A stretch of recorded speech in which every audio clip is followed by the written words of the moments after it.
New Year's Eve is fast approaching, and although once again gatherings will be much smaller this year, many Atlantic Canadians still would like to look their very best. Today we will be getting an inside look at what is some of the most trending New Year's Eve attire for men. And for that, we turn to fashion expert Jeff Alpaugh, the CEO of Jeff Alpaugh Custom. Good morning. Good morning, Latavia. Thank you so much for having me. Oh, it's absolutely our pleasure. So can you start off first by telling us what are some of the most trending looks for New Year's Eve for men? Well, absolutely. The first thing for people to keep in mind when we're dressing for New Year's is that when we're talking about dressing for events, whether it's New Year's, whether it's weddings, other type of occasions, it's different from dressing for the office. And suiting in the not so distant past used to be typically in our mindset about dressing for the office. And now when we think of dressing up, dressing well, and suiting, we think of events, occasions, and things like New Year's. And I think that's actually an absolute fantastic mindset shift, because it means we're going from an attitude of conformity to an attitude of originality, right? Individualism, expression, and celebration. And New Year's Eve is, of course, a massive celebration. So the way I would recommend folks get ready to go out for this New Year's, going through your closet, you don't have time to come and see me and get a custom outfit. But what's really going to be the big hit, the big trend, is dinner jackets, right? That's going to be your statement, your impact piece. Okay, and so the way you're going to want to dress is, if you're going to an event that's a little more refined, grab your white shirt. If you're going to an engagement that's a little bit more rock and roll, a little more renegade, grab your black shirt, like my friend over here. If you're going to something a little bit more refined, with your white shirt, wear your black dress pants. A little bit more renegade, rock and roll, you can get away with black jeans if you have a nice pair of black jeans. And of course, black dress pants will be fine.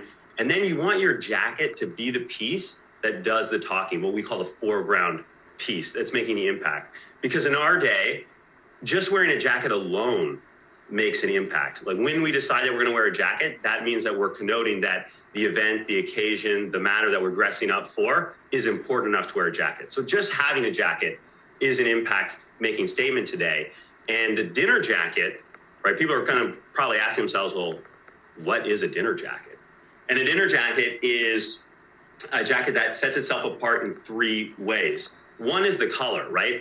I'm not sure how much the camera is picking up the jacket I'm wearing, but you can see I'm wearing a burgundy, and you can see my friend here is wearing a jewel tone green, right? These are interesting colors, and they're just a little bit different than the standard navy that you typically see. Another thing that makes a dinner jacket stand apart and a dinner jacket is texture, right? You won't pick this up, but the jacket that I'm wearing is mohair. Okay, and what it means, it has a really nice sheen, and it's really interesting to the eye and to the touch. This, of course, is a velvet jacket, right? Most people are familiar with a velvet jacket, and it has a really interesting texture, and it plays in the light really nicely and really interesting, but it also feels quite different and interesting.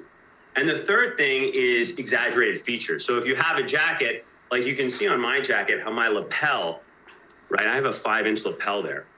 You can see on this guy, we have a shawl lapel, something that you often see on tuxedo jackets. Oh, okay. Well, definitely statement pieces for sure, as you mentioned. So when it comes to New Year's Eve, for example, bow tie, or should you just be wearing a regular classic tie? You know, that is such a great question. We talk about bow tie versus classic tie. What I might suggest is the way we're looking at ties has totally changed, right?